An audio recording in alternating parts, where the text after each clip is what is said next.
Radio check, radio check. Alright, we should be live. Yeah. Alrighty, thank you everyone for tuning in. Welcome along to the coverage here in Las Vegas. We are 25 minutes away from the start of free practice 2, and yeah, it's been quite an uneventful free practice 1, shall we say. The track did improve rapidly from the start of the session, and we had Charles Leclerc top of the times. Yeah, we've got a little bit of rain that's potentially on its way in around 30 to 40 minutes' time. We shall see if the rain does arrive, and well, yeah, we'll see if we get some rain here in Las Vegas. This will be the first time we'll have any sort of rain at the racetrack while Formula One is here, and it'll be pretty interesting to see if the drivers even go out. Because well, it's a little bit risky at the end of the day at a street circuit where there's never been rain before, to send drivers out. And I guess because it's a practice session, the drivers can drive as slowly as they want and they can be as careful as they want, which is one benefit. But it will just be interesting, really, to see if the teams are just like, absolutely, we're taking no risk whatsoever. We're going to sit in the pit lane for the entire session, or maybe they will also, yeah, maybe they'll go out onto the track. Who knows?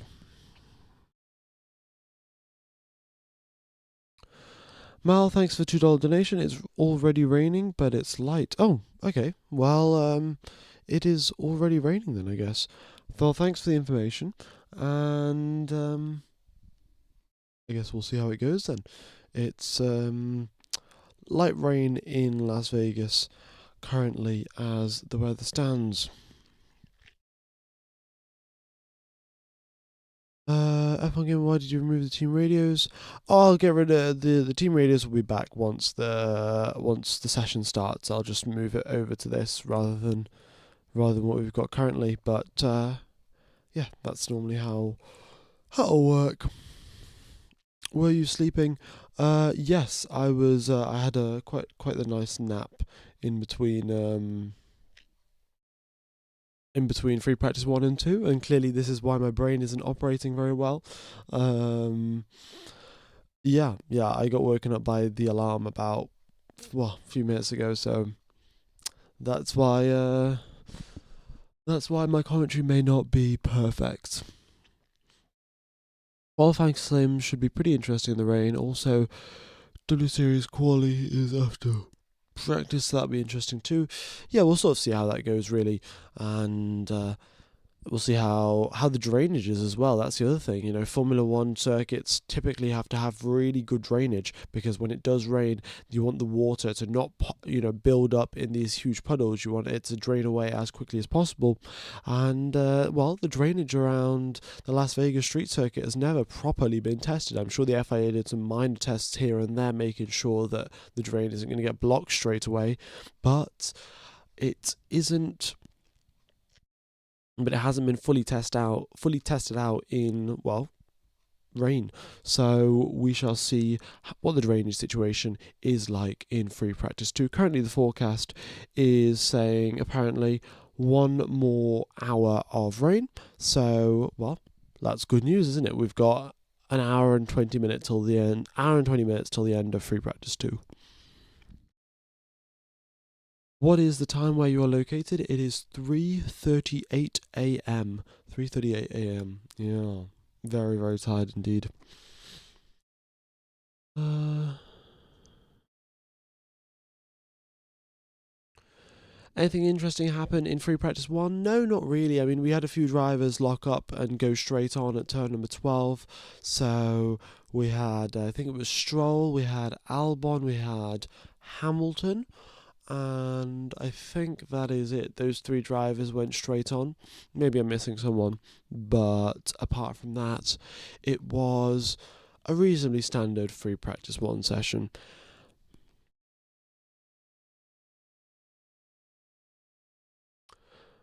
F1 Gamer, do you talk Hindi or any other language except?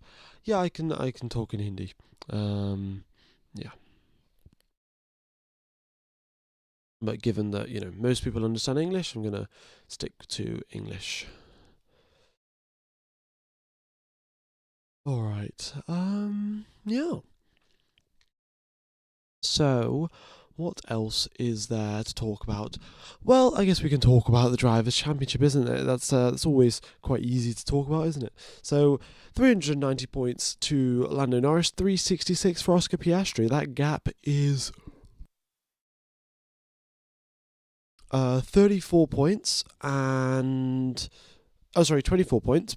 And, well, Oscar Piastri is going to need Lando Norris to DNF a race, and Oscar Piastri is going to need to win for that points gap for him to go 1 point ahead. So it's quite the big points gap there for Oscar Piastri, but there are also 3 races left. That's 24 points, 3 races, that's 8 points per race, which means that if they finish 1-2, 1-2, 1-2 with Piastri in first, Norris in second for the next 3 races in a row, then Piastri will win the world title by 1 point. Oh no, they'll tie on points. And then I think Piastri would win based off the number of races that he's won. But either way, it's going to require a monumental effort from Oscar Piastri if he is going to close that gap to Lando Norris. Norris has done fantastically in the past few races to bring that gap out to as big as it is at this moment in time.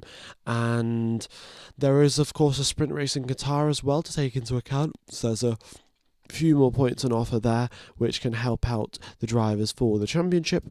And yeah, it'll be interesting.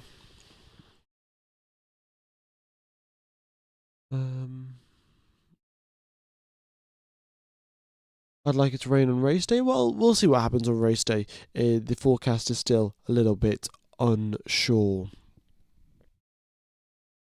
Me remembering I have school tomorrow. Oh yeah, I'm sure a lot of people are watching this on a Thursday and then have got school on the Friday. So you sound tired? I am tired. I am tired. Yeah, I woke up about 20 minutes ago. So let's see what else. F1 Gamer, what are your top 5 F1 tracks in history? Well, I think Suzuka's got to go up there, Interlagos has got to go up there, and then you've got to have... Ooh, actually, that's a pretty good question, actually. What are the top 10 tracks?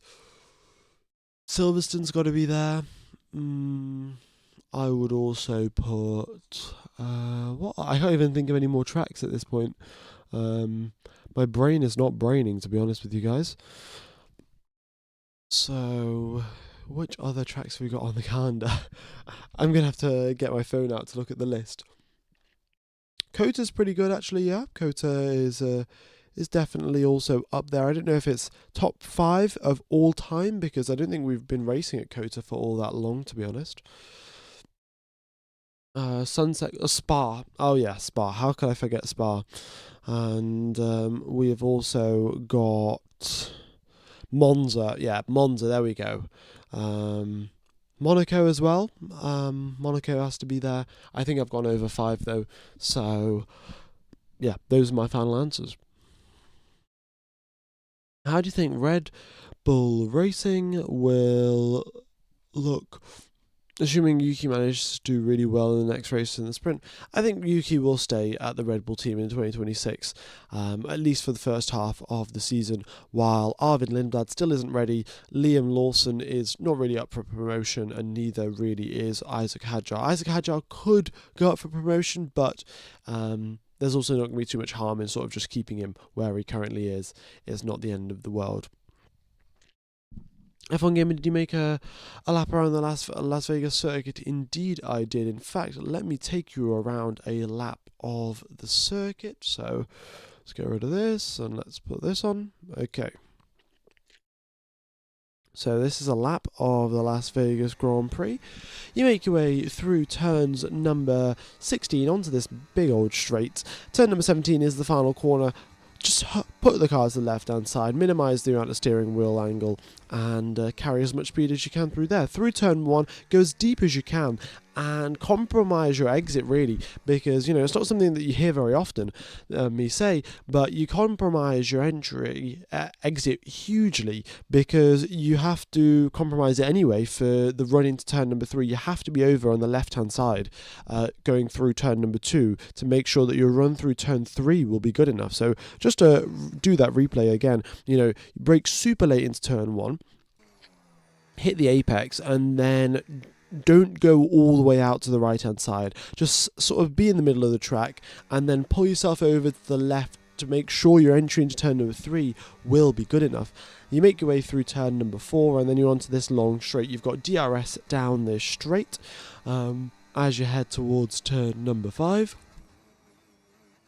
where it's a 90-degree corner and the circuit really tightens up. You do have an escape road there. We haven't seen anyone use it so far, but if you do lock up, then that's always an opportunity to bail out. Turn 6 is braking while steering. It results in quite a few issues for drivers. We've seen some drivers make some mistakes there in FP1. Then you make your way through 8, 9 and 10, and you make your way through 7, 8 and 9, and then turn 10 is just this long sweeping right-hander, turn 11 long sweeping left-hander, then you get onto the brakes in a straight line on the exit of 11. Don't go straight on at turn 12. We've seen a few drivers do that, but it's quite tricky with the braking and the steering at the same time. Let me just give the data a quick refresh here, folks.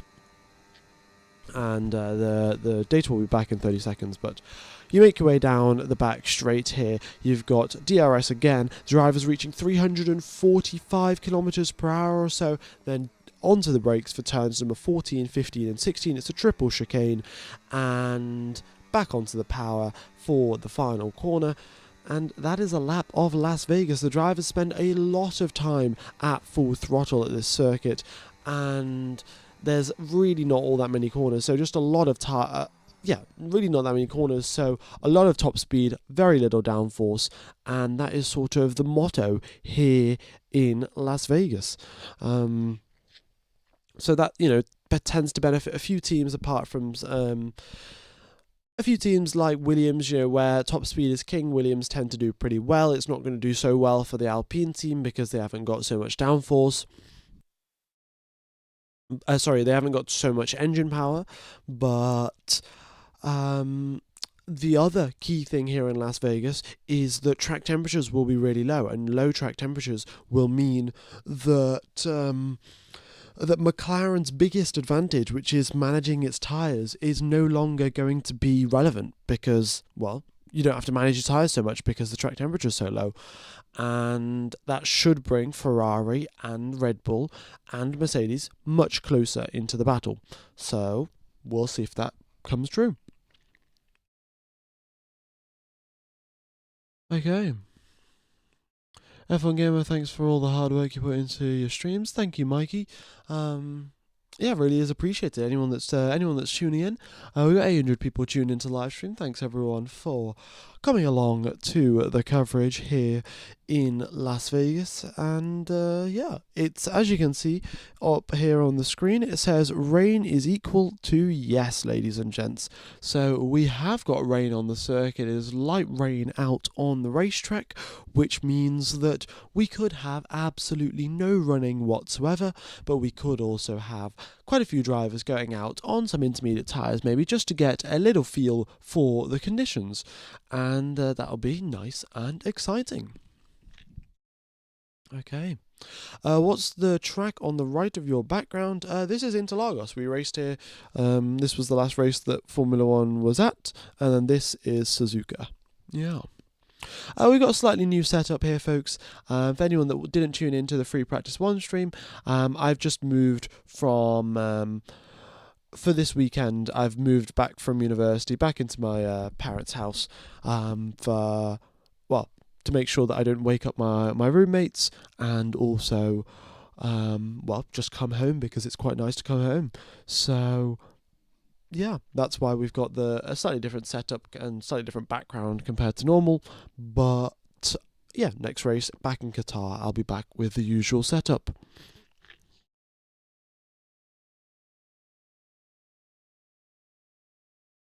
All right, a huge shout out for you staying up this late. Thank you, thank you. Well, shout out for you guys for watching so late as well. Bro, your coverage really helps because the video feed does not let you keep track of everything that happens during the race. Yeah, the it's quite handy actually having even if you aren't listening to my commentary, just seeing all of the where all the drivers are around the circuit is pretty handy to have. And I would sort of wish that the full official broadcast would have some way to keep track of all of the drivers, but they don't seem to really care too much.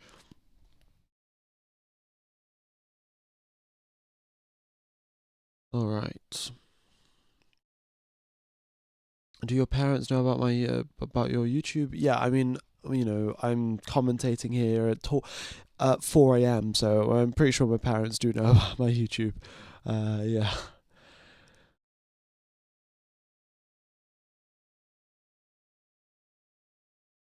Let's see. Alonso has been helping Lando on giving advice on how to win the championship. Maybe he has. I have not really seen much about that. Also, oh my god, the rain is getting pretty intense here. I've just got the TV footage here on the right hand side. So if I look off, well, chat's also here, but the TV footage is also here, and it is raining quite intensely actually out in Las Vegas. So, but the drivers are making their way towards the garages, and we may be getting some running. So let's see. It's just switched actually. It just switched from rain to no at this moment in time. I don't know why it's done that because it is very most certainly raining. But let's see. I'm not gonna lie, but why are your F1 sweaters $71 US? I don't know if you're specifically referring to my F1 merch, but um, I think it might be because of the conversion fees of the just like currency conversion fees or something. I'm gonna try and make the prices lower, but we'll see how it goes. It's starting to come down now. I can hear it. I live a few miles west of the strip. Oh, that is fantastic. Thank you very much for the information, Alkaline 7Y. And well, it's raining, folks. That's brilliant. And oh, there we go. It's back to saying it is raining, which is good to see. And well, I want some predictions here, folks. Do you think that we're going to get the drivers coming out onto the circuit? Because quite often we have seen in the past that when it is raining in free practice, but it is not forecast to rain for a Sunday, it is unlikely to see a lot of drivers out on the circuit. And now we've also got to think that we're reaching towards the end of the season, so the spare parts list is running a little bit low. We're also at a street circuit, which means crashing is very likely. Another thing is that we've never had people drive in wet conditions here before, so maybe the drainage isn't amazing, maybe the puddles are just at awkward positions, which makes crashing a whole lot more easier. The teams just don't know that, so are they going to take that gamble? Who knows? But that is currently what is up for being decided here in Las Vegas, with 7 minutes left on the clock till the start of the session.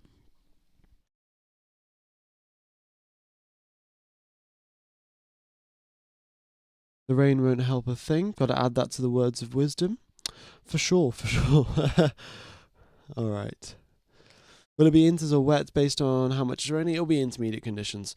Won't be wet conditions. It hasn't been raining that long for it to be wet. Oh, also, let me make sure to block adverts. Sorry, folks. Yeah, I do apologize. Also, when you guys, I know some of you did get the advert. Did it block out the entire live stream during the advert, or did it show half of the live stream on like one half of your screen and the advert on the other half?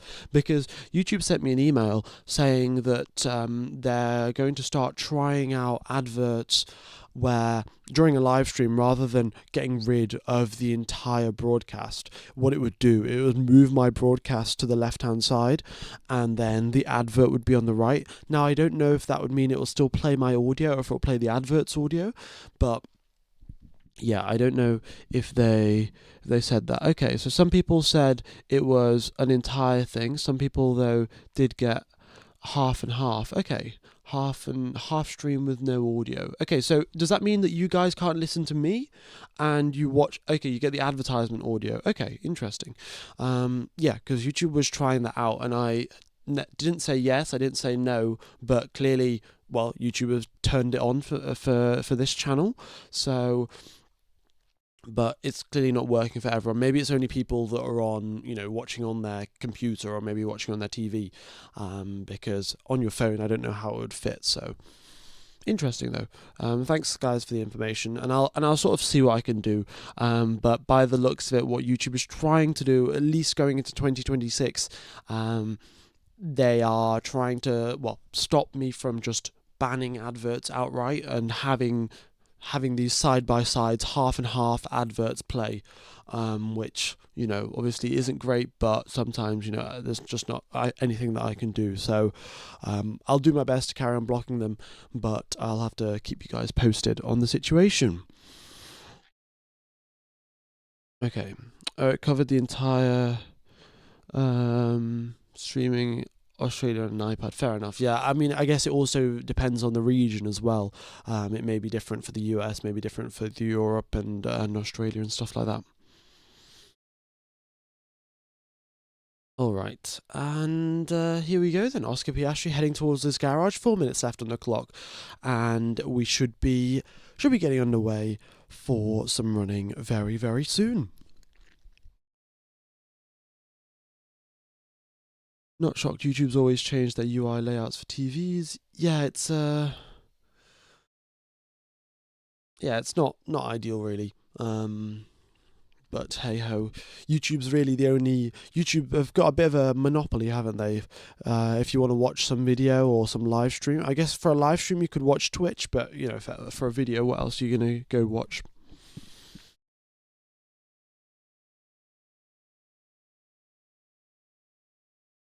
All right. Yeah. Quick, few more quick graphics that maybe you've seen in the free practice one stream, maybe you haven't. But Alonso has beaten Stroll 20-0 so far this season, which is mega from Fernando Alonso. Then we've got the race heads-to-heads between Norris and Piastri. It's 16-10 to Lando Norris. We've got the quali head-to-heads. It's 12-9 for Oscar Piastri. 12-9 to Lando Norris. Norris being 12, Piastri being 9. And we've got the Ferrari head-to-heads, Charles Leclerc with 19, Hamilton to 7. And then we've got Leclerc to 16 qualies, Hamilton to 5 qualies. And the final stat is Oscar Piastri against his teammates. He was very, very close last year to actually beating Lando Norris in quali at the Las Vegas circuit. They weren't, McLaren as a team just weren't great here in Las Vegas last year. So we'll see how they cope this year with much more sort of stiff competition from Red Bull and from Ferrari potentially.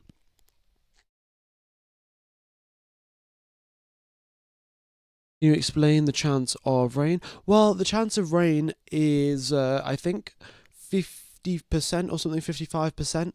And, well, it's raining right now. So, I guess it's technically 100% because it's raining right now.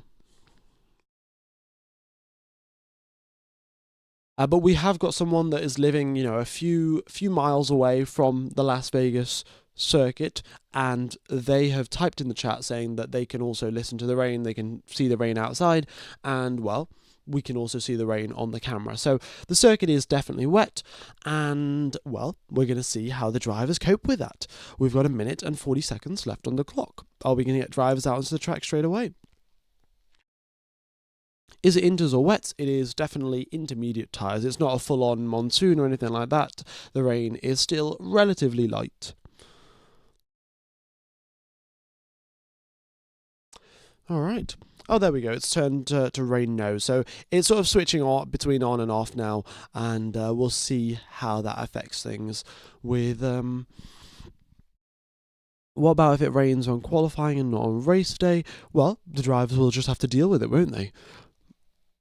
They will just have to deal with it.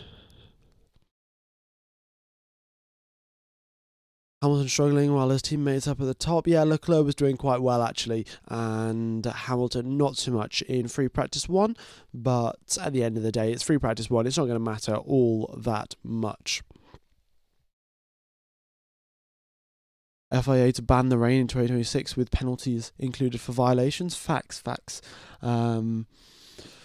Yeah, that is it's definitely going to happen. It's raining pretty good now. Fantastic. I don't know why it keeps alternating. At least the data keeps alternating between rain no and rain yes. Maybe it's something to do with the sensors and stuff like that. But either way, we have got track temperature at 17 degrees Celsius, and we've also got air temperature at 14 degrees Celsius. This is the coldest that we've had all weekend long, and coldest that we've had all season long as well. So it's pretty chilly here in Las Vegas, and we'll see how the drivers cope. Timer has just hit 0, and you can see there on the bottom left of the screen, the time is ticking down in Las Vegas, with currently no drivers out onto the track and the pit lane looking all rather empty. I just noticed chat in the circuit map. Yeah, I did. I added that a little bit. Well, I added that for this stream, and I'll be sort of trialing it out and see if it works or not. But I think it's good to have chat on the stream sometimes. But when it also starts scrolling by super duper quickly, it might be a little bit difficult to keep reading. Okay. Yeah. We are 1 minute into the session, no cars out onto the circuit. We have got drivers getting into their cars though, Lando Norris, and I think that's Lewis Hamilton also in his car, changing a few things on his steering wheel. They're probably going to put the car in rain mode, and they're going to be very, very cautious on their first few laps. The circuit is going to be nice and slippery. Of course, what has happened is that over the course of free practice 1, they have deposited a bunch of rubber all into the little grooves and the cracks in the asphalt. And now that rubber has also got a little bit of sort of an oily compound to it. And when rain falls on top of it, we all know the oil and water do not mix. And it creates this very sort of slippery layer on top of the racetrack, specifically above the racing line. And that is because all of the rubber has been deposited on the racing line. So the track is going to be extra slippery now because it's the first time it's rained after all of the rubber has been deposited. And, well, we're going to see how the drivers cope with that one.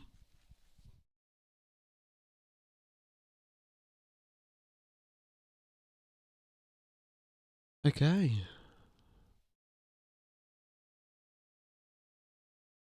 We get a lap of the circuit. Indeed you can, folks. I guess since there's nothing going on, I might as well do another lap. Here we go. Where is it? Why is it not working?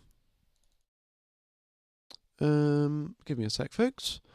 Let's just restart this lap, see if I can get it to... Oh, there we go. All right. So you're making your way through these corners here, just on the right-hand side of me, turns number 15 and 16 onto the main straight. Final corner is turn number 17, very, very easy flat. The drivers turn the steering wheel ever so slightly, and then they get onto the brakes for turn number 1. They miss the exit. They don't go all the way to the right-hand side for the exit because they can get a better exit through turns number 3 and 4, which is very important because you've got this big old run in towards turn number 5, also with a DRS zone. The drivers approaching approximately 320, 330 kilometers per hour into this braking zone, right-hand corner, and it really pinches in on you. You've not got much margin for error on that corner specifically. Turn number 6, you've got braking and steering at the same time, which is a little bit difficult, but we haven't seen too many issues around there for the drivers. Then you go through turns number 9 and onto the long sort of swooping straight off to the right hand side, then off to the left hand side, and then you're again sort of braking and steering at the same time here, but it's not as bad as turn number 6. However, the speeds that you're approaching at are much, much higher, which means that locking up's easier. We did see Albon, Hamilton and Stroll also lock up and then go straight on there.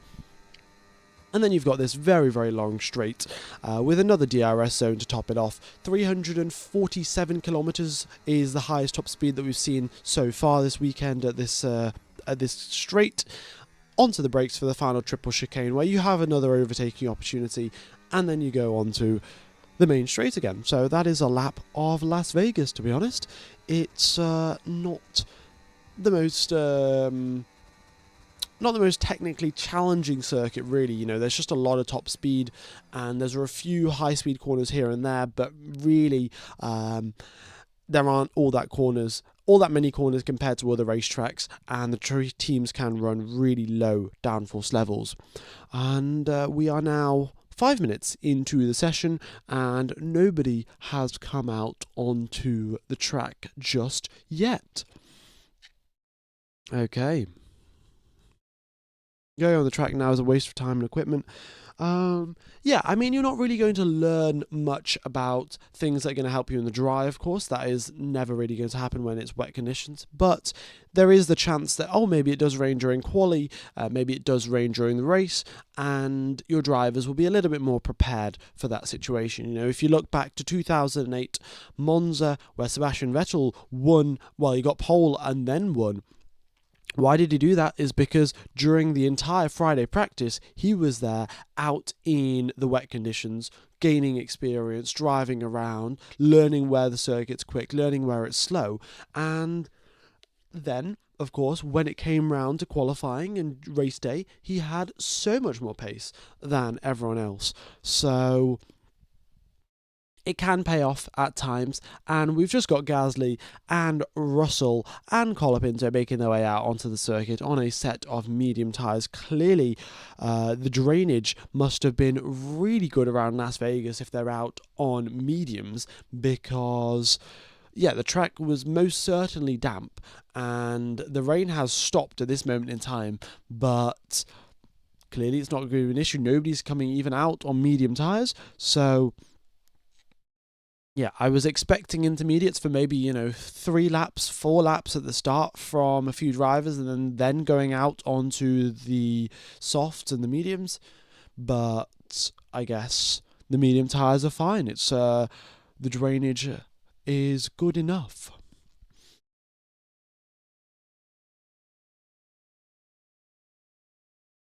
The drainage everywhere else in Vegas, not so good.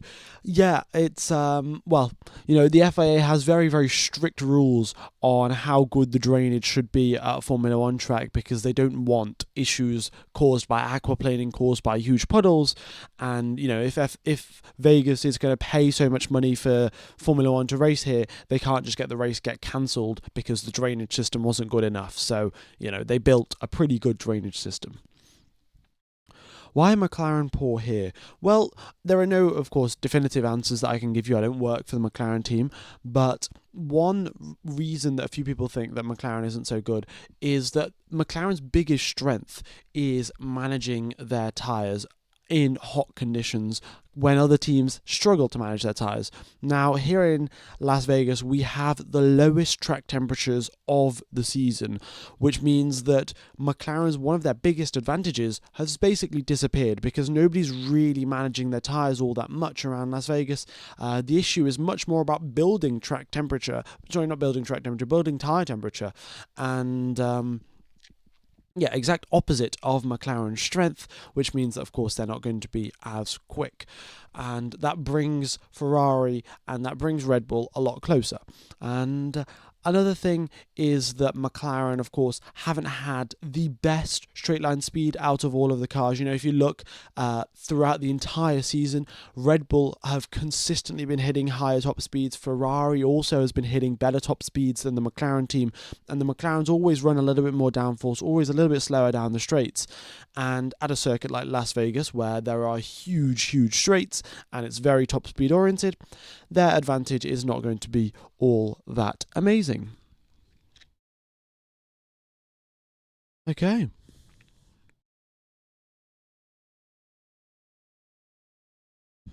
They had a 25 lap limit on tyres and nobody wants to do laps. That 25 lap limit is for Qatar. That is not for Las Vegas. it is for Qatar, because Qatar is a very sort of high load circuit. There are loads of high speed corners, which firstly puts a lot of load on the drivers and their bodies as they're going through corners like side to side, but also puts huge loads on the Pirelli tyres. And the problem for Pirelli is that they design a new batch of tyres every single year, and having Qatar be right at the end of the season means that Pirelli sort of have to predict how fast these cars are going to be at the end of the season and build tyres for the worst case scenario.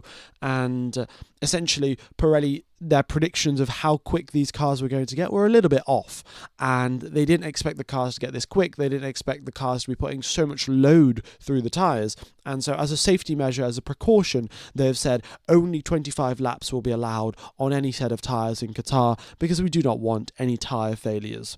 And that is why we are getting a guaranteed two-stop race in Qatar.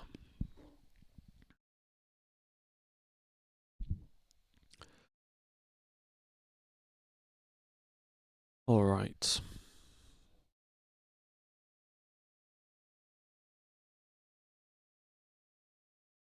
Thoughts on the current championship? Who do you think was going to win in the first stint of the season? I think quite a lot of people think Piastri was going to win in the first stint of the season, myself included, just given by how great he was performing, and he just seemed totally flawless. You know, there wasn't really any sort of chinks in the armour for Oscar Piastri. He had the first race in Australia where he had, sort of made that mistake under the pressure of being at a home Grand Prix, and went off onto the grass after Norris ahead of him made a mistake.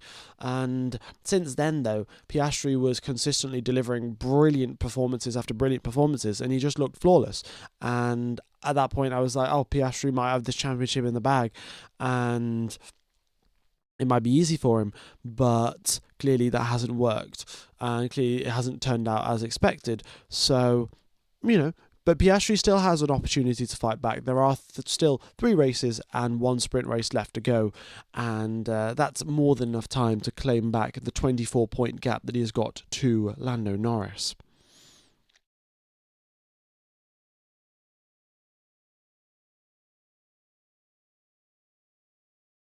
Okay. What happens in the Drivers' Championship if Verstappen wins and Norris finishes out the points like what would need to happen is that would need to happen 2 times in a row. Verstappen would need to win and Norris would need to finish out the points twice in a row for Verstappen to overtake Norris in the Drivers' Championship, which is, just very highly unlikely. It's highly unlikely that Norris is going to DNF twice and Verstappen is going to win twice. So that is, Any hope for Ferrari in Vegas? Yeah, Ferrari should be doing all right, actually, because, the thing is, McLaren will be closer, Red Bull will also be closer for Ferrari, and they're looking not too bad already, especially in the hands of Charles Leclerc. Hamilton's just gone top of the times, Leclerc now coming across the line, he also goes up into 3rd position, so Ferrari should be pretty good around here. They've been good here in the past as well, so I suspect that they can pull off some good results here. Honestly thought that Piastri had it in the bag in the first part of the season with that huge 34-point gap to Norris, but he fumbled the bag, much like Lando was doing. Indeed, yeah. I mean, another thing is a lot of people are sort of not all that happy with the championship battle that we've had, and it hasn't been the most exciting or thrilling championship battle, but when you sort of look at it, we were really sort of spoilt for what a championship battle looks like when we look back at 2021, when we look back at 2016, 2015, with Nico Rosberg and Lewis Hamilton, with Max Verstappen and Lewis Hamilton in 2021, and even go back a few years earlier, the battles that we had in 2007 were also absolutely out of this world. And the battles this year have been a bit of an outlier, not all that great. But if you look back a little bit further than that, before the 2000s, quite a lot of championships were won by drivers that didn't have to fight super duper hard for them, but also were maybe not the best drivers on the grid at that moment in time. So it's a bit of a tough one, really. Either way, Norris and Piastri have done a great job, and whoever wins the championship will be called a champion, and not going to be called a fake champion or anything like that. It's just the championship battle, of course, could have been so much more if McLaren didn't get in the way and weren't giving team orders all of the time. I think McLaren the McLaren team has done a brilliant job sort of keeping these two drivers apart, keeping them from fighting too much. And that is, of course, what McLaren want to do. From a team perspective, you never want two drivers going like absolutely ruthless attack against each other. It just doesn't really make any sense for the team, for the stress, for all of the mechanics and everything like that. But yeah, here, so McLaren did their absolute best, and it worked out pretty well for them. And that's just sort of how it's going.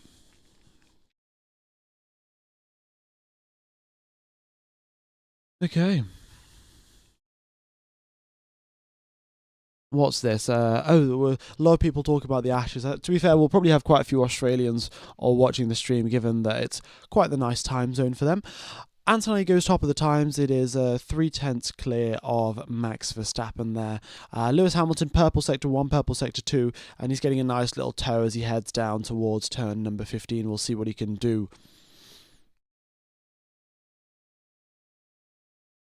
Alright, Piastri up into 6th position, not all that amazing. Final sector was good though, and half a second off Antonelli. Is it a sprint weekend? No, we have a sprint weekend next weekend in Qatar, and yes, that is the last sprint of the season. Hamilton comes across the line, 4/10 clear of Antonelli, top of the times for Lewis.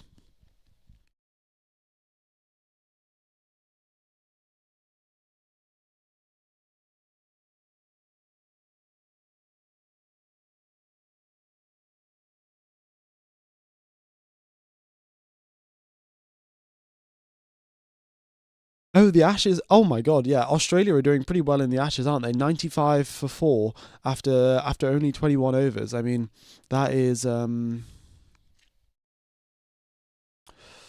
yeah, England is batting 95 for 4. Australia have got quite a few wickets.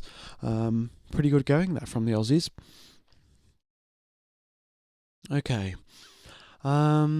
Yeah, Lando Norris, final driver yet to set a time. Alex Albon improves up into 3rd position. How many wickets for Stark? I don't know how many wickets for Stark. Yeah,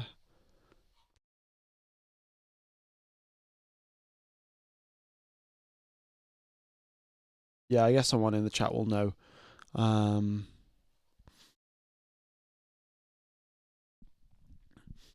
Okay.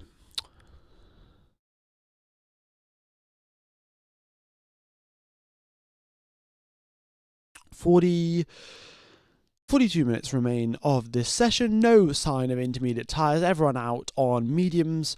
And Fernando Alonso up into 15th. Lando Norris, here he is, coming down the back straight. Opens the DRS flap. We'll see what top speeds he can achieve. The quickest that we've seen is Isaac Hadjar, 348 kilometers per hour this session. And Lando Norris comes across the speed trap at 147. Lando Norris backs out of his flying lap for an unknown reason. Looks like he made a mistake going in through... Oh no, Lando Norris didn't even make a mistake. He backed out of it on purpose, I think. Not sure what's going on there, but he is clearly not... Yeah, 18th position there. Interesting. Okay, three wickets for Stark. Pretty good. Do you watch cricket? Occasionally. I'll watch the World Cup, and that's about it. Yeah. Second place for Antonelli. It's a Mercedes 1-2. Mercedes looking pretty good here. They weren't looking all that amazing, actually, in free practice 1. And their performances were a little bit lackluster, but clearly they've turned it around. They've made some setup changes between the 2 sessions, and they're looking pretty solid. All right, here comes Norris again. This time, purple in the first sector goes marginally up on Lewis Hamilton, and we'll see what he can do in the middle sector, but it's looking good so far. Lift and coast is going well for Ferrari. Yeah, 4th and 5th position, even while lifting and coasting. Pretty good going. All right. Norris purple in the middle sector. The first sector, however, gets taken away by George Russell. George Russell looking extremely good in the first sector. We got Bortoleto going straight on at one of these corners. We've just got a quick replay there, but a very smooth 180 from Bortoleto to get back out and running. And Oscar Piastri up into first position, 3/10 clear of the Mercs, and Hamilton goes also clear of the Mercs. George Russell's probably not going to let that stand for long. Here comes Lando Norris. What can he do against Oscar Piastri? It is first position for Lando Norris, but only by 27 milliseconds. And just a correction here, on the previous lap, Lando Norris did abort, and it was for a mistake. I think just a little bit too much oversteer that he got on one of the corners, and that is why he aborted his fastest lap attempt. And it doesn't matter, because on the second run he went 27 milliseconds quicker than his teammate, but the gap now much closer between the two McLaren drivers. That doesn't matter though, because George Russell 3/10 clear of both of them, top of the times on 8-lap-old medium tyres. The McLarens are on 3-lap-old mediums, 4-lap-old mediums. Russell 8-lap-old mediums, and is still quicker. Very, very nicely done. When is the race start on Sunday? 4 a.m. GMT. So wherever you are in the world right now, folks, the race starts 20 minutes ago. So whatever time it was 20 minutes ago, that's the time that the race starts on Sunday.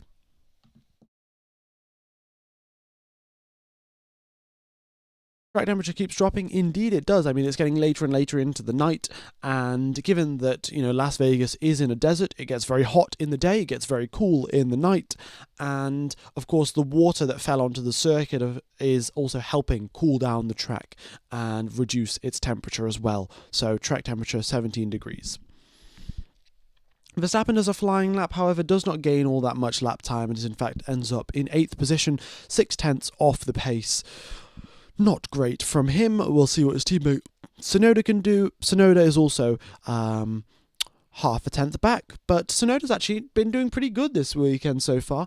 Quite consistently, only been half a tenth or 1/10 back from Max Verstappen. So good improvements there from Yuki Tsunoda. And the Red Bulls, of course, still going quickest through the speed traps. Pierre Gasly and Franco Colapinto have both done 346 kilometers per hour through the speed trap. So they've really took off a lot of downforce off that Alpine, given that we know that it's not got a lot of horsepower. Well, it's got 10 or 15 less horsepower than the other cars. It's still pretty good there from Pierre Gasly to put that car up into second position, and they've really whacked off every little bit of downforce that they can to get as much top speed as they can, and it's clearly worked. Antonelli up into second position. It's again a Mercedes 1-2. It was a Mercedes 1-2, and then a few other drivers improved and took that away from them, and now once again it is a Mercedes 1-2. Pretty good. Pierre Gasly, however, oh my goodness me, 3rd position ahead of the McLarens. That is incredible. His middle sector is great, his final sector is great, and his first sector as well. That's the only thing that's holding him back. If you can get an extra 10th or 2 in the first sector, then who knows, maybe he's going to be up on pole position. Lando Norris, however, he does go quickest in the first sector, and he's on a flying lap now on his 4-lap-old medium tyres, heading toward turn number 11 and 12. We'll see if he can keep the car under control.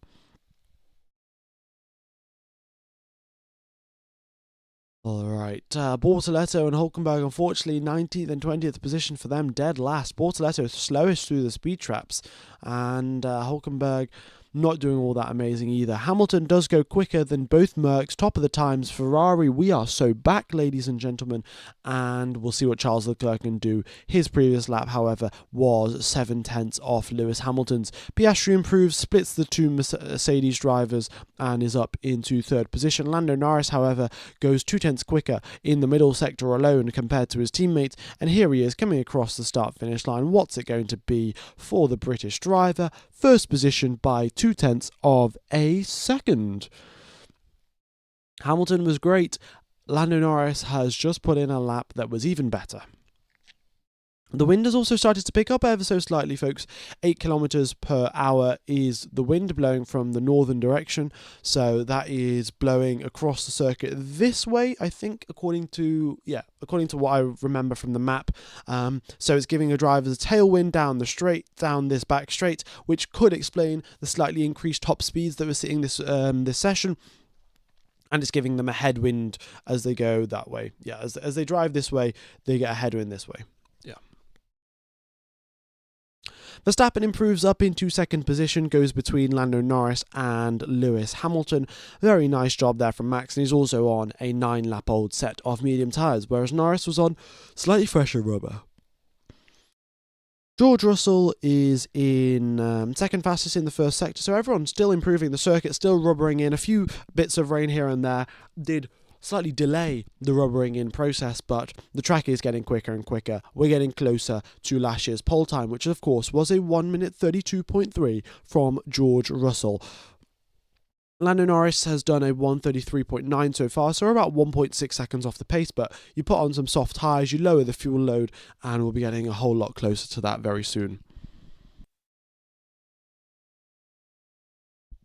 Alright, we've got 4,000 people tuning into live stream. Thank you all for tuning in. I hope you are all enjoying the coverage. Look forward to commentating to you guys for FP3 and also for qualifying. That'll be happening tomorrow. Also, qualifying will be at the same time right now, so whatever time it is 25 minutes ago for where you are in the world, that is when qualifying starts as well, and it'll be good to see you guys there for quali.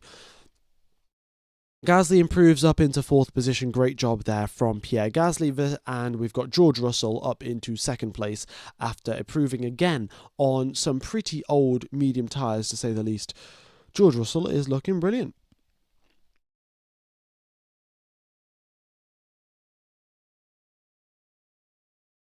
Charles Leclerc is now purple in the middle sector. Lewis Hamilton is purple in the final sector. We'll see if Leclerc can match his teammate's final sector, but it's looking good so far for Charles Leclerc, currently in 12th position. Alright, the rest of the drivers now, I think we are going to get a few more drivers making their way into the pit lane soon enough, and they're going to be going out and doing some different run plans on some different fuel to get some information on, well, what the race is going to be like, what the race strategy is going to be like. Charles Leclerc, his final sector was fantastic, and he does go 2/10 clear of Lando Norris. So currently it's first for Charles Leclerc, second for Norris, third for Russell, fourth for Verstappen, fifth for Hamilton, sixth for Gasly, seventh for Albon, 8th for Piastri, 9th for Antonelli, and 10th for Tsunoda. That is our top 10 with 33 minutes left to go in Las Vegas in free practice 3.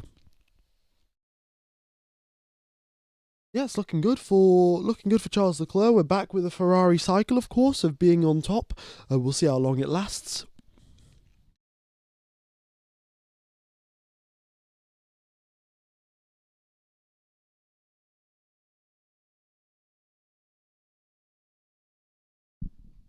Oh no, they're just starting us showing pictures of Charles Leclerc's girlfriend. I guess not girlfriend, I guess fiance is the right... Oh, Norris turned 16. What's gone on there for Lando Norris? Yellow flag's out. They've disabled DRS. Norris is continuing to go on slowly. Big old lock-up there for one of the Haas drivers. And, well, Norris, let's have a listen to the radio. And it seems like it's a flat spot for Lando Norris. Yeah, replay. And, yeah, Lando Norris flat spot at turn number 14, 15, 16. He's practicing for Sunday. Well, I guess all the drivers are practicing for Sunday. I don't think Lando Norris is practicing his lockups, to be honest, though. And yeah, he continues on, though, and no sort of issues there for Lando Norris. Oh.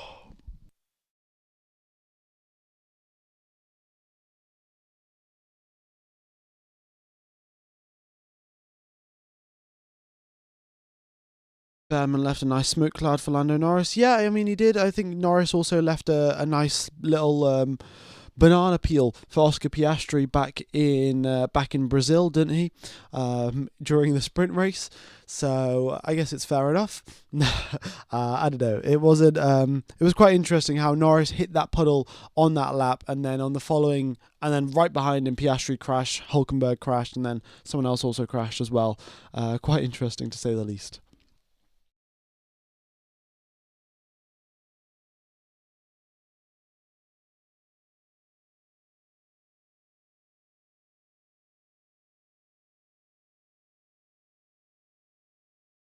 Also, folks, anyone that was wondering how many laps we're going to have 50 laps of racing here in Las Vegas.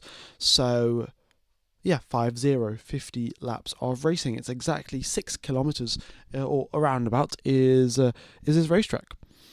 That was intentional. Oh no, it wasn't intentional by any stretch of the imagination. Lando Norris happened to hit a puddle and get away with it, and Oscar Piastri behind him hit the exact same puddle, but unfortunately did not get away with it.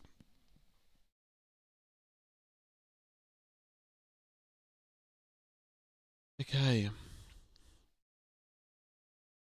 Did Ferrari have a pole? Yeah, they did. Yeah, they had one in Hungary, and we know how that one went, didn't it?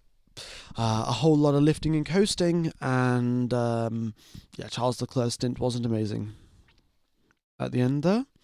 Lawson, oh my goodness me, Liam Lawson, second position. How has he pulled that one off? Oh yeah, fresh set of soft tyres, that would do it, wouldn't it?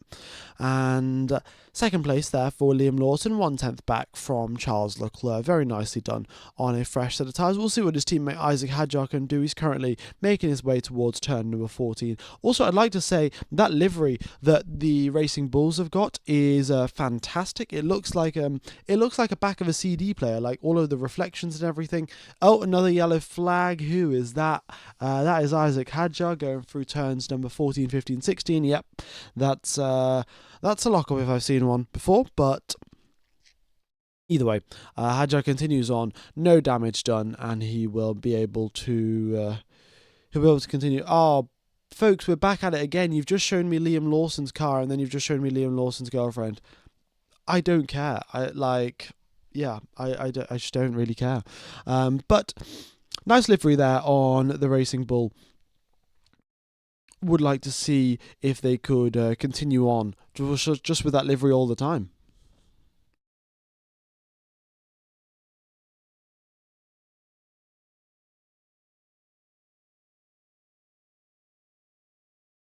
Okie dokes. We've got Albon, Sainz, Piastri, Bem, and Stroll all coming out on soft tyres. So there we go.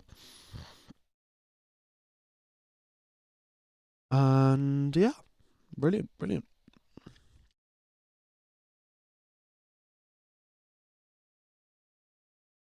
Okay, so we'll be getting soft tyre runs from the majority of the grid, and then they'll probably do long runs to the end of the session, maybe. I don't know really why they're doing their soft tyre runs right now. Maybe they're trying to think of maybe using the softs for the race. I'm not 100% sure. Probably not, though.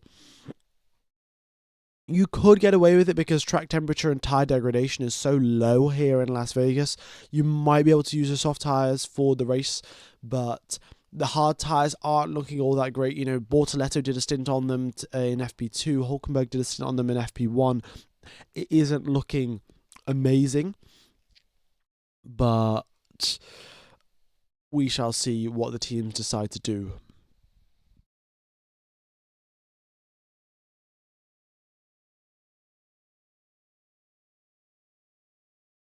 Alright. Someone should edit the F1 intro to just have their girlfriends. It's a pretty good idea, actually. Yeah. Oh, another yellow flag. What's this? Charles Leclerc, turn number 9. I think there's runoff there at turn 9. But don't quote me on that. Charles Leclerc, however, is not moving whatsoever. Typically the drivers get... Oh no, there we go. Charles Leclerc is moving. Apologies for the yawning, folks.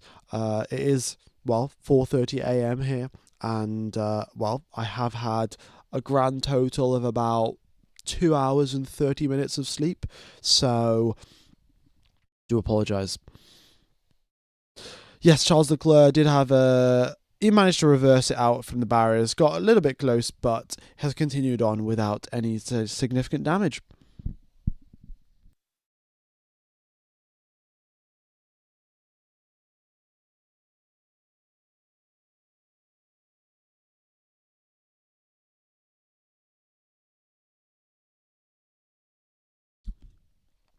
Alright, we just got the replay here of Charles Leclerc. He's making his way through turns number 6. And then turn number 8 just locks up the tires, and turn number 9 locks up the tires and just gets on the brakes, manages to unlock them just before hitting the barrier, and then has to reverse out very, very slowly to make sure that he doesn't hit anyone. Unfortunate there for Charles Leclerc, but that's what happens. You know, if your tyres aren't up into temperature, you're asking too much of the tyres. So if you're braking and also turning at the same time, you can't. You're trying to pull the rubber in two different directions. Doesn't exactly work. You lose grip. You lock up, and well, game over. However, for Charles Leclerc, because the speeds weren't all that high, he managed to stop the car anyway. So, not too shabby. Hadjar improves up into second position, so good job there from Isaac Hadjar. Liam Lawson and Isaac Hadjar, both on soft tyres, have improved up into second and third, and the rest of the grid now is out on fresh sets of softs, so we're going to be getting a lot of drivers improving now on their flying laps.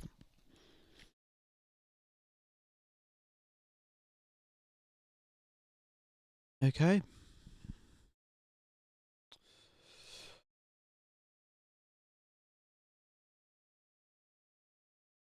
Yeah, Carlos Sainz, in fact, purple in the first sector. Very nice there from Carlos Sainz. Ooh, Antonelli millimetres away from the barrier here. And, well, you know, the wall is very, very close. It's only 3 centimetres away at turn number 12. It's the corner again tightens up. We have this at quite a lot of corners here in Las Vegas. Turn number 5 tightens up, so does turn number 9. And, well, Kimi Antonelli millimetres away from the barrier.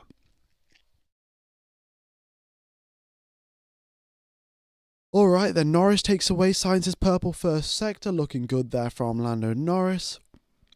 Carlos Sainz backs out of his lap after making a mistake going into sector number 2. So his first sector was good, but made a mistake, so is going again on his next run. We're getting quite a few mistakes here, and to be honest, that's what practice is for, isn't it? At the end of the day, the drivers are finding their limit, they're finding the limit of the grip, and they're finding out which is the best way to deal with some of these corners.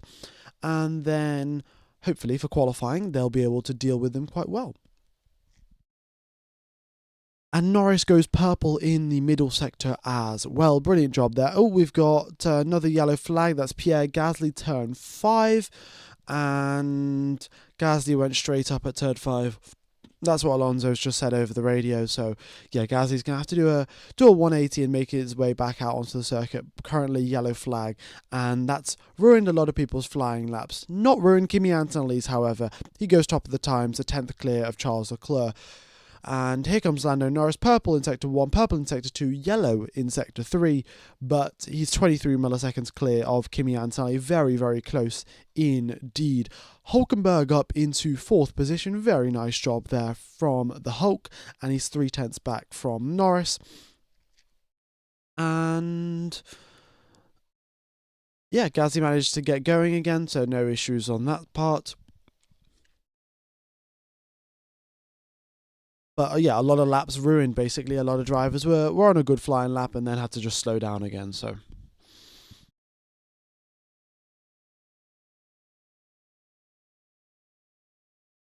all right.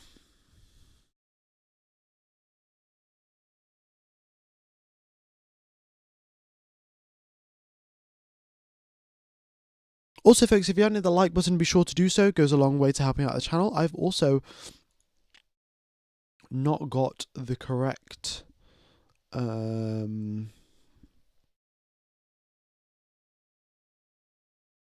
There we go. 469 likes. That is how many likes we've got. Very nice. The speed trap is tight, 342 to 349. Indeed, it is. Yeah. The teams have clearly, figured out that running higher downforce here in Las Vegas is not going to work. And whichever teams were running slightly higher downforce, i.e., the Alpine teams, I think Haas were also running a little bit of higher downforce. They've backed it off and they've gone for the lower downforce setup because, well, that's the quickest way around the circuit. Okay, George Russell is purple. Oh, red flag. What? Who's stopped on the circuit? What have we got a red flag for? We were on a great lap with George Russell. What's the red flag for, guys? Am I being blind? Everyone's going around the circuit just fine, no? Yellow flag, track sector 6.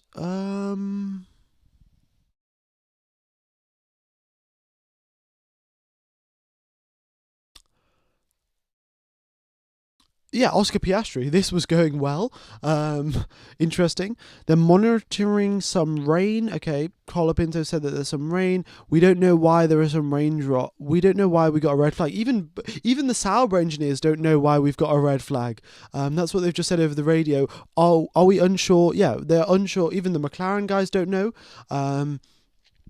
Did someone accidentally hit the red flag button? Like, I don't really know what happened there, guys. Toto Wolff looks pretty confused. Did they abort it for drops of rain? There's no way that they called a red flag for drops of rain. Oh, okay. Manhole cover, turn 17, folks. Manhole cover at turn number 17. This one might take a while, folks. It's yeah, they might need, if it's a loose manhole cover, they're going to need some, expert welders to get out onto the circuit ASAP, weld down the manhole cover to make sure that there's no further damage to any other Formula One car. And I don't know how long that's going to take, to be honest. Getting someone out to weld a manhole cover shut. Yeah, manhole cover, drain cover, whatever it is, it's loose through turn number 17, and they've called the red flag for that. They had a problem here before, no? Turn number 17 also is a very high speed corner, which means that there is probably around 3 tons of downforce sucking up on that manhole cover, and it's quite likely that it's going to just fly up into a car. Didn't some driver get hit? Not a driver getting hit. Didn't some car get damaged because of a manhole cover here in Vegas?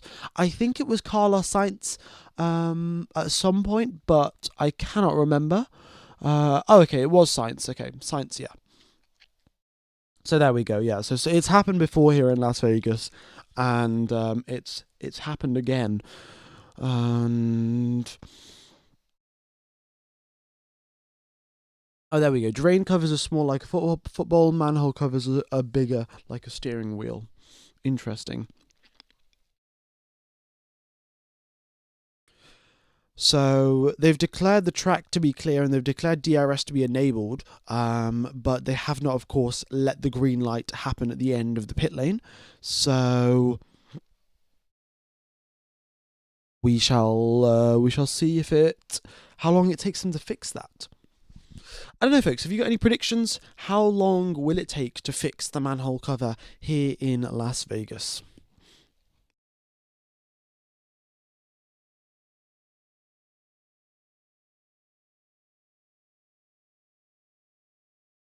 Manhole needs to fit a man. Yeah, it's quite just reasonably big enough for a person to go down, I guess. A few hours, maybe. I don't know. I don't think it'll be a few hours. Surely they've got someone to weld it shut on speed dial. Like, they are running a Formula One event after all, so someone's car's about to get cooked. Yeah, if they don't weld it shut properly, half hour. Well, we haven't even got half an hour left. We've only got 17 minutes left on the clock, folks. So you got to take that into account.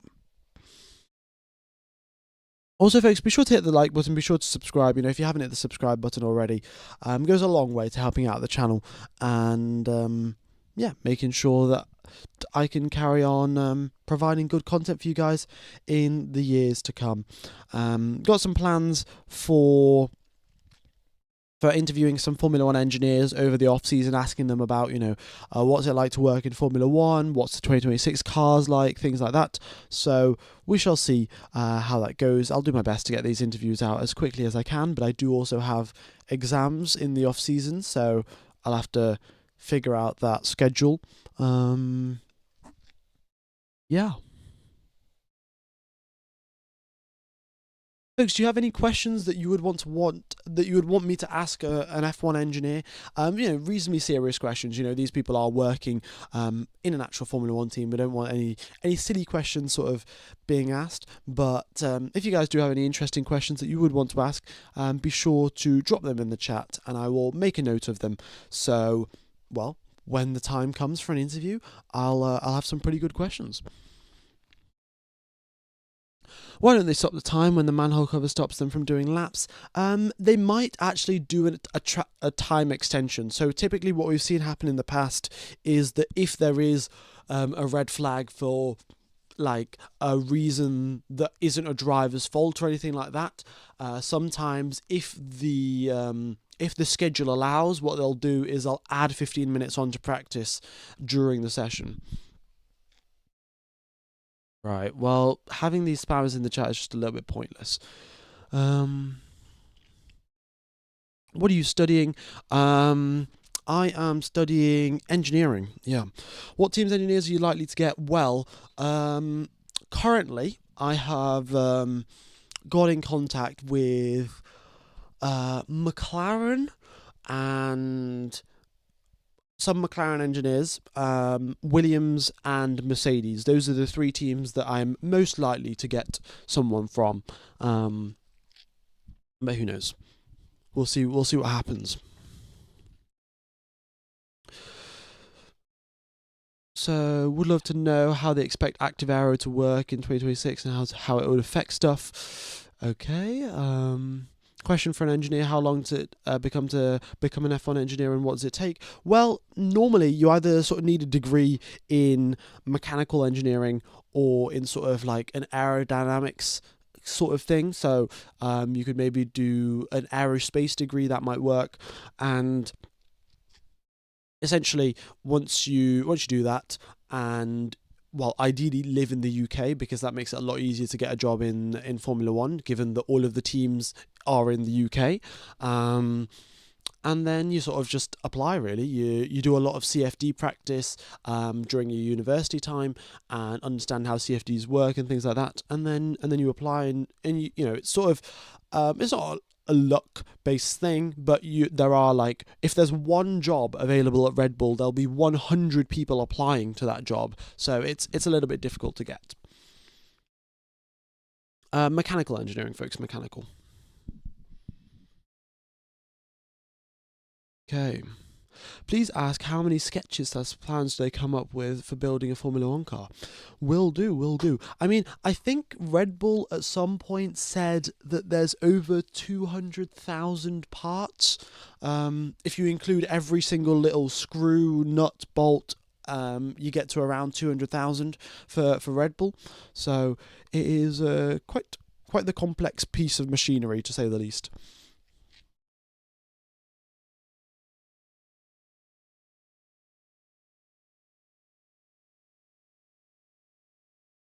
F1 gamer, are you in the industry? Unfortunately not. The way that Formula One,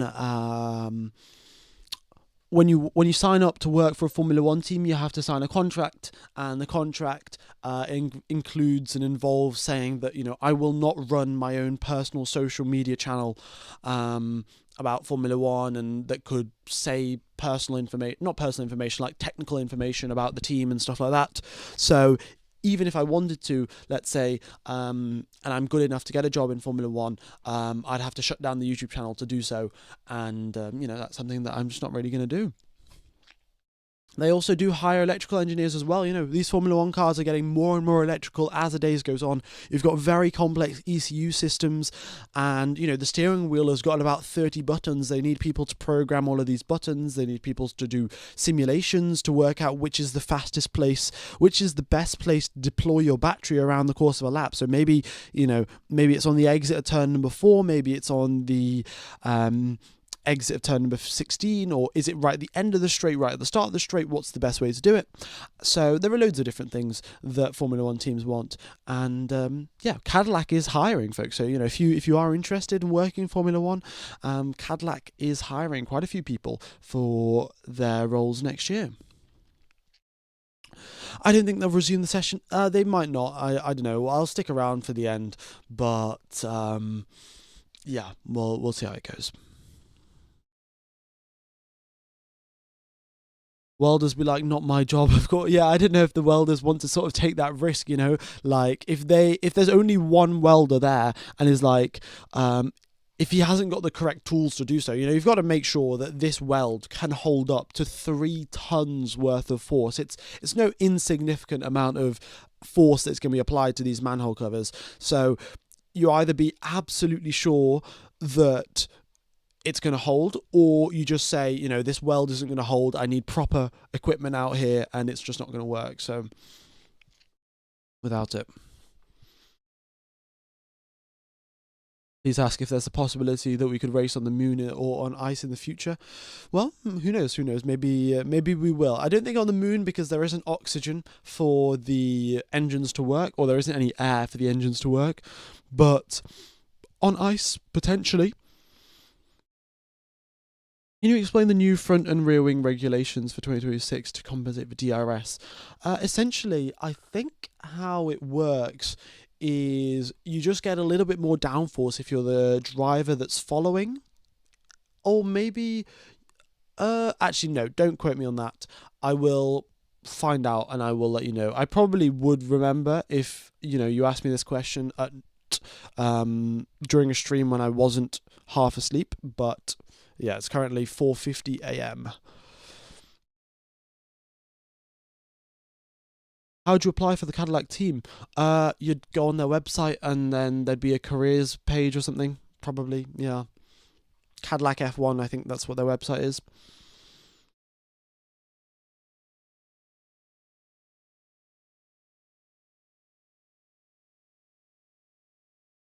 Is this a night race? Indeed it is. We are under the lights, under the sphere of Las Vegas, the Las Vegas Dome, shall we say.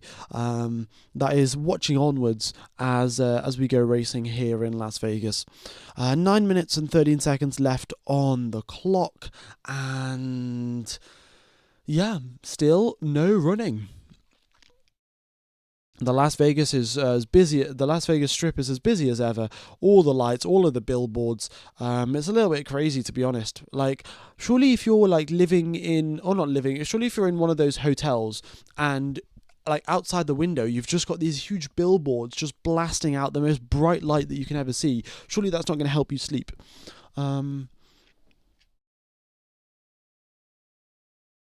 To get hired as an engineer, you need experience in other race series and an extremely high reputation for good work.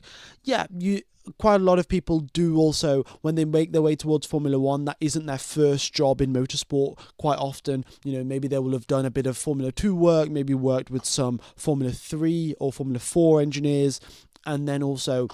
if they haven't done that, then maybe in just some GT3 racing or some karting, some sort of practical race experience as well. It goes pretty handy. That's your fault for getting a hotel in Vegas? Yeah, it probably is. Question for the engineer: would they prefer the rules to be relaxed around building cars, or would they prefer or for more unique designs? Oh, that's interesting, actually, isn't it? Well, we'll keep that one remembered. What I'll do is I'll download the chat once the stream is finished, and yeah, and then I'll be able to just go through all the messages and keep out and make a list of all the good ones. How will they manage to find so much performance in a 1.6 engine? Please ask this one. Well, session is resuming, folks. Session is resuming in 1 minute's time. Brilliant. How did they manage to get out so much performance in a 1.6 litre engine? Well, the reason is, and the way that they do it is firstly by reaching extremely high RPMs. So if you can double your RPM, you can pretty much double the amount of horsepower that you can get. Now, doubling your RPM makes things a lot harder, because that means that the valves in your engine have to be timed to absolute perfection. Otherwise, your valves are going to hit your cylinder and you're going to have game over and your engine's going to break. So Formula One cars rev way higher than your average road car. Loads of people, even in the stream, have probably got road cars with 2 litre engines, 2.5 litre engines, and they are obviously not quicker than a Formula One car. They generate a lot less horsepower. First reason being that they don't rev as high, and the second reason being is that they don't have 2 absolutely huge turbos on their engines. The turbo just adds so much extra air into the cylinder, means that you can squirt extra fuel into the cylinder, and that means that you can get a lot more horsepower because you have more energy. So essentially, that's on a basic level why Formula One cars, only having a 1.6 litre engine, can still get so much more horsepower than your average car. But of course, it can only do only a limited number of kilometers here. Your average road car can do 100,000 kilometers, 200,000 kilometers if you do proper maintenance and stuff. With Formula One cars, you've got about 40 people doing maintenance on these cars every single time that they run, and even then, you can only do around, I would say, 4,000 kilometers of racing or so on an engine. Probably even less, actually. Wait, let me have a think. No, you can only do around 2,000 kilometers, 3,000 kilometers of racing on a single engine, and at that point, and then it just goes kaput. So, 2 different, of course, purposes. Your engine in your road car is meant to work forever and ever and ever, whereas these cars are meant to work for very short periods of time, but as quickly as they possibly can.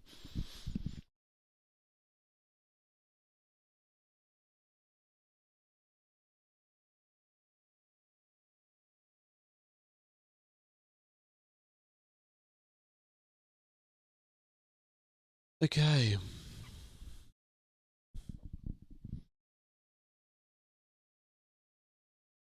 Let's see. Wait, isn't it a single turbo but a huge one? No, it's a V6 twin turbo. That's what we have in Formula One, and also I don't think they make 650. If I remember correctly, Formula One cars as a whole have 100, or not, as approximately they have 1,000 horsepower, and out of the 1,000, they get around 800 or so horsepower from the 1.6 litre engine, and then around 200 or so, 200 or so from the electric power, at least at this current moment in time. Maybe next year that's of course going to change, but this year I think they generate around 800. So next year it's going to be 60-40, I think, but this year it's 80-20. Yeah, the engine in the new era is going to be 650 horsepower, but or 50-50 maybe. But right now it's close to 1,000. What happened to Leclerc? I don't know. He stopped the car on the side of the circuit, so clearly some sort of problem there for Charles Leclerc. Yeah, I don't know. Ferrari things, folks. Ferrari things.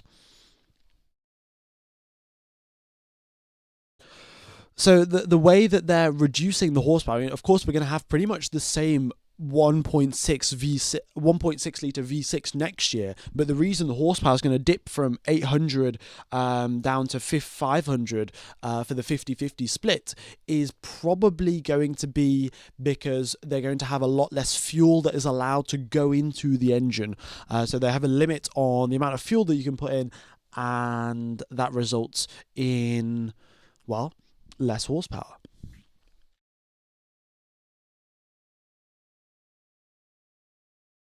I think he said something about his clutch or gearbox. Okay, well, Oh, wait, we just got a red flag. Oh my god. We just got a red flag for Charles Leclerc stopping on the side of the circuit. You can't make this stuff up. You can't make this stuff up, guys. Like, okay. Yeah, folks, the session is definitely not going to be restarted because there's only 2 minutes left on the clock. So that is all from me, to be honest with you guys, because the drivers are going to make their way back into the pits and we are not going running again. So Charles Leclerc's probably getting out of the car right now. He's just asked over the radio, do you want me to stay in the car? I cannot move. Yeah, don't know what's going on there with Charles, but the red flag has been deployed, which is fantastic. Average Ferrari stuff. Good end to the session, shall we say.